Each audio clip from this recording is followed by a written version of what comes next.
Hello everyone. जो भी CA inter के स्टूडेंट्स अपना एग्जाम देने वाले हैं नवंबर 23 के अंदर में, हम श्योर आप लोगों का प्रिपरेशन फैंटास्टिक चल रहा होगा। अभी से बस 15 दिन बाद एग्जाम स्टार्ट होने वाला है, तो एक छोटा सा वीडियो जिसमें मैं डिस्कस करने वाला हूं जो हमारा कॉस्ट एंड मैनेजमेंट अकाउंटिंग है, जो इसका पेपर पैटर्न है वो कैसा रहेगा, कौन सा चैप्टर कैटेगरी ए रहेगा, कौन सा चैप्टर कैटेगरी बी, और जो थोड़ा कम इंपॉर्टेंट रहेगा। इसके अलावा थ्योरी का क्या इंपॉर्टेंस रहेगा, आरटीपी एमटीपी ये सब अगर करना है तो कौन सा रेलेवेंट रहेगा, फटाफट एक क्विक डिस्कशन करते हैं इस पर्टिकुलर वीडियो में। देखो, मेरा पहला बात, हमारे क्वेश्चन पेपर का पैटर्न क्या रहेगा। तुम लोग क्वेश्चन पेपर के अंदर में कुल मिलाकर 6 क्वेश्चन आने वाला है। जैसा तुम लोग स्क्रीन के सामने है, जो हमारा पहला क्वेश्चन रहेगा, क्वेश्चन नंबर 1, ये हमेशा रहेगा कंपलसरी क्वेश्चन, ये आपको एनीवेज करना पड़ेगा। क्वेश्चन 1 के अंदर में आने वाला है 4 पार्ट रहेगा 5-5 मार्क का। ये पूरी प्रैक्टिकल रहेगा, 5 मार्क का छोटा छोटा क्वेश्चन रहेगा 4, जो आपको एनीवेज अटेम्प्ट करना पड़ेगा। ये हुआ हमारा कंपलसरी क्वेश्चन। सो 20 मार्क्स तुम लोग का हो गया कंपलसरी जो करना है।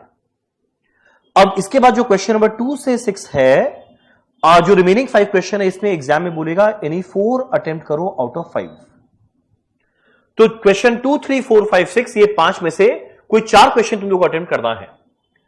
अब ये 5 में से जो पहला 4 क्वेश्चन रहेगा, क्वेश्चन 2, 3, 4, 5, ये चारों रहने वाला है प्रैक्टिकल क्वेश्चन। तो ये पोर्शन रहेगा पूरा प्रैक्टिकल। जनरली हर क्वेश्चन में आता है 2 पार्ट, तो 2 पार्ट आएगा 10-10 मार्क का, और जनरली एक क्वेश्चन के अंदर में 3 पार्ट आता है, पहला 10 मार्क का और अगला 2 आता है 5-5 मार्क का। सो देखो, 20 मार्क्स का प्रैक्टिकल इधर हुआ, ये 4 क्वेश्चन में 80 मार्क्स का प्रैक्टिकल इधर हुआ, और अगला क्वेश्चन उठता है जो हमारा लास्ट वाला क्वेश्चन है, वो क्या है, वो एक थ्योरी क्वेश्चन रहेगा। जो थ्योरी क्वेश्चन रहेगा उसके अंदर में तुम लोगों को 4 क्वेश्चन करना है 5-5 मार्क्स का, ये रहेगा 20 मार्क्स। तो देखो, सीधा सीधा बात, पहला क्वेश्चन 20 मार्क्स अटेम्प्ट करना पड़ेगा। अब अगले 5 में से 4 करना है, तो अगर बाई चांस तुम लोग को का प्रैक्टिकल ठीक है और एग्जाम के अंदर में अगर बाई चांस प्रैक्टिकल तुम लोग को आता है, तो बिल्कुल टेंशन नहीं लेना। क्वेश्चन नंबर 2, 3, 4, 5 करना, 80 मार्क प्रैक्टिकल हुआ, काम खत्म। 20 + 80 100 मार्क्स प्रैक्टिकल से काम निकल गया। पर अगर बाई चांस एग्जाम में टाइम का शॉर्टेज हो जाता है कि लेट्स से 20 मिनट बचा है, 20 मार्क बचा हुआ है, तो भाई 20 मिनट के अंदर में 20 मार्क का प्रैक्टिकल नहीं हो पाएगा। या मान लो एग्जांपल है कि बाई चांस कोई प्रैक्टिकल डिफिकल्ट आ गया जो तुम लोग से हो नहीं पा रहा है, तब उस केस में एक प्रैक्टिकल को स्किप करके तुम लोग को थ्योरी अटेम्प्ट करना पड़ेगा। सो अगर बाई चांस किसी का प्रैक्टिकल स्ट्रांग है और प्रैक्टिकल इजी आया हुआ है, वो 100 मार्क का प्रैक्टिकल कर सकता है। अगर बाई चांस किसी का प्रैक्टिकल उतना अच्छा नहीं है और बाई चांस उसका कोई एक क्वेश्चन में अटक गया, तो भाई तुम लोग को 80 मार्क्स का प्रैक्टिकल करना है, 20 मार्क्स का थ्योरी करना है। यह था मेरा क्वेश्चन पेपर का पैटर्न। अब मेरा अगला क्वेश्चन उठता है कि कौन कौन सा चैप्टर सुपर इंपॉर्टेंट है प्रैक्टिकल और थ्योरी के लिए।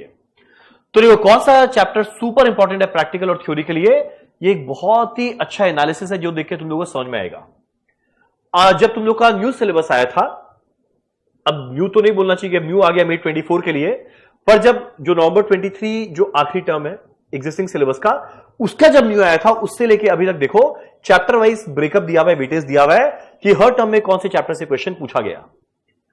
अब देखना यहां पे marginal costing, cost sheet, ABC, standard operating process, ये 6 चैप्टर देखो, ये 6 चैप्टर से हर टर्म में क्वेश्चन आया हुआ है। प्रोसेस से एक टर्म में नहीं आया था पिछले टर्म में, पर एनीवेज प्रोसेस कॉस्टिंग से हर टर्म में आएगा। वो एक अबनॉर्मल टर्म था जो नहीं आया। तो जैसे हम लोग ये 6 चैप्टर करते हैं, जैसे ही 6 चैप्टर करते हैं, हमारे एग्जाम का अराउंड 55 to 60 मार्क्स सिक्योर हो गया।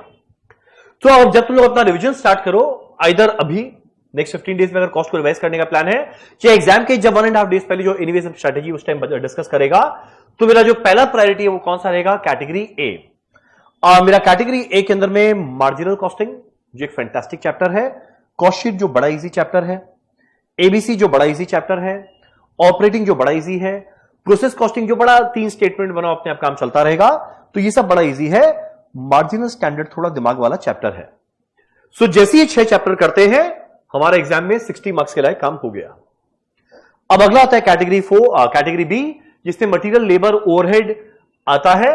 अब कॉन्ट्रैक्ट कॉस्टिंग देखो, आज तक तो आया करता था, पर जैसा कि तुम लोगों को भी पता है कि May 24 से कॉन्ट्रैक्ट कॉस्टिंग को हटा दिया गया है। सो इसका चांसेस क्या रहेगा क्या नहीं रहेगा, ये हम प्रेडिक्ट करना नहीं चाहेगा। मतलब ऐसा नहीं है कि May 24 में अगर हटा दिया तो इस टर्म में नहीं आएगा, तो पर स्टिल ये थोड़ा सेकेंड कैटेगरी में चला गया। अब अगला, जैसे ही मटेरियल, लेबर ओवरहेड करते हैं। देखना मेरा मटेरियल लेबर ओवरहेड मिला के हर टर्म के अंदर में तुम लोग को जनरली 20-25 नंबर देखने को मिलेगा, तो ये बन जाता है कैटेगरी बी। और लास्ट में जो मेरा कॉस्ट अकाउंटिंग रिकॉर्ड है, जो जनरली तुम लोगों को पसंद नहीं है, उसमें रिकंसिलिएशन वाला पार्ट कर लिया। जॉइंट एंड बाय प्रोडक्ट जो इजी चैप्टर है। बजट एक अच्छा चैप्टर है, बहुत इंपॉर्टेंट चैप्टर है। किस सेंस में कि बजट का बहुत सारा कंसेप्ट यूज होता है आगे मेरे को बहुत सारे चैप्टर्स में। And job and batch costing ये आता है मेरा कैटेगरी सी में। अब मेरा अगला क्वेश्चन उठता है, हर चैप्टर से कौन कौन सा टॉपिक करने लायक है। अब देखो ऐसा ना कि मार्जिनल कॉस्टिंग के अंदर में जो मेरा नॉर्मल दो तरह का क्वेश्चन आता है, एक आता है बेसिक्स वाला, एक आता है डिसीजन मेकिंग। तो मार्जिनल कॉस्टिंग से अगर देखा जाए, मेरा बेसिक्स जहां पे पीवी रेशियो कैलकुलेट करो, बीपी निकालो, मार्जिन ऑफ सेफ्टी निकालो, वो वाला पार्ट हो गया। और अगला डिसीजन मेकिंग के अंदर में लिमिटिंग फैक्टर हो गया। ये दोनों सुपर इंपॉर्टेंट है। कॉस्ट शीट के अंदर में कुछ झमेला होता नहीं है। जनरली कॉस्ट शीट के अंदर में जो बैक कैलकुलेशन करते हैं, परचेज निकालते हैं, वो पोर्शन हो गया। या फिर जो एक दो टिपिकल क्वेश्चन है कॉस्ट शीट का, जो हम लोग मैराथन में कवर किए थे, वो करने से कॉस्ट शीट का काम बन जाएगा। एबीसी पूरा चैप्टर इजी है। एबीसी के अंदर में पूरा चैप्टर इजी है। कोई भी 2-3 क्वेश्चन पिक करेगा, सॉल्व करेगा, एबीसी निपट जाएगा। स्टैंडर्ड कॉस्टिंग के अंदर में पिछले टर्म के अंदर में तीनों का कॉम्बिनेशन आया था, मटेरियल लेबर ओवरहेड मिला के। उसके पहले टर्म में मटेरियल वेरिएंस आया था, जो बड़ा इजी है। लेबर वेरिएंस को आए में थोड़ा टाइम हो गया। सो लेबर वेरिएंस या ओवरहेड वेरिएंस तुम लोगों के लिए थोड़ा ज्यादा इंपॉर्टेंट है। मेरा ऑपरेटिंग कॉस्टिंग के अंदर में बहुत सारा टॉपिक था, जिसके अंदर में transportation and hotel. Transportation, hotel, ये दोनों थोड़ा ज्यादा इंपॉर्टेंस के साथ करना। उसके सेकंड कैटेगरी में हॉस्पिटल वाला या फिर टोल वाला चला जाएगा, पर ज्यादा इंपॉर्टेंट है transportation and hotel. Process costing के अंदर में जो हमारा इंटर प्रोसेस प्रॉफिट था, उसको आए हुए थोड़ा टाइम हो गया। वो जनरली लोग नेग्लेक्ट करके जाते हैं, वो करना बनता है, या फिर फीफो वेटेड एवरेज। अब ओवरहेड के अंदर में मशीनरी रेट सुपर इंपॉर्टेंट है। लेबर के अंदर में लेबर टर्नओवर। मटेरियल के अंदर में जो मेरा यूक्यू एंड इवैल्यूएशन है, वो वाला पोर्शन। सो ये हम इसलिए बता रहे हैं कि अगर बाई चांस कोई चैप्टर को पूरा करने का टाइम ना मिले, तो एटलीस्ट जो इंपॉर्टेंट वाला पार्ट है तुम लोग एटलीस्ट उसको कर पाओ। अब इसके अलावा बजट के अंदर में जो मेरा फ्लेक्सिबल बजट है, जहां पे फिक्स्ड वेरिएबल सेमी वेरिएबल वाला पोर्शन हुआ, and functional. Job and batch costing तो एनीवेज इजी है। अगर बाई चांस मेरा मटेरियल हो गया तो बैच कॉस्टिंग ऐसी खत्म। जॉब कॉस्टिंग के अंदर में मेरे को एस्टिमेट करना है, पहले ओवरहेड को परसेंटेज निकालना है, अगले साल अप्लाई करना है। सो ओवरऑल ये इजी है। कॉस्ट अकाउंटिंग रिकॉर्ड में रिकंसिलिएशन कर लेना पक्का से। तो ये हमारा प्रैक्टिकल वाला पोर्शन हम लोग कवर किए। अब मेरा अगला क्वेश्चन उठता है थ्योरी के अंदर में। अब देखो थ्योरी के अंदर में चैप्टर्स बहुत है, मेरा एक मैराथन बना के डाला हुआ है।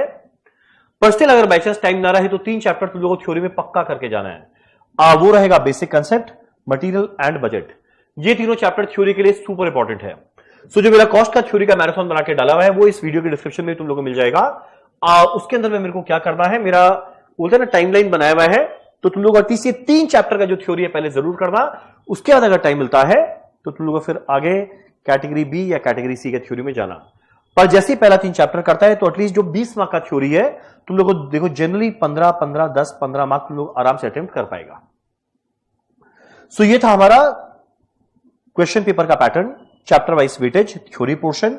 अब अगला क्वेश्चन उठता है रिवीजन कैसे करना है। हर एक क्वेश्चन को करना है, टाइम ही नहीं है। हर एक क्वेश्चन को करने का टाइम ही नहीं है, तो जो मेरा question to be seen a day before exam है, वो करना। और अगर बाई चांस कोई चैप्टर को करने के लिए टाइम ना मिले, अगर बाई चांस कोई चैप्टर रिकॉल नहीं कर पाए, तो मेरा जो भी रिसेंट में मैराथन बना के डाला हुआ है, उसमें सारे अच्छे क्वेश्चन को कवर किया हुआ है, उतना करेगा उससे भी काम बन जाएगा। रहा बात आरटीपी एमटीपी, तो अगर तुम लोग मेरा करंट वाला मैराथन देख लेता है, तो आरटीपी एमटीपी का ऑलमोस्ट सारा क्वेश्चन उससे कवर्ड है, आपको अलग से देखने का जरूरत ना पड़ेगा। इसके अलावा कोई भी क्वेरी रहे, कोई भी डाउट रहे, आप प्लीज इस वीडियो के डिस्क्रिप्शन में देना। अगर बाई चांस कोई डाउट या क्वेरी मेरे को लगता है आपको रिजॉल्व करना है, मैं जरूर उसमें रिप्लाई करूंगा या उसका एक सेपरेट वीडियो बनाऊंगा। चलो एनीवेज, जैसा पेज चल रहा है एग्जैक्ट वैसा पेज चलाते रहना, बिल्कुल भी चिंता नहीं करना।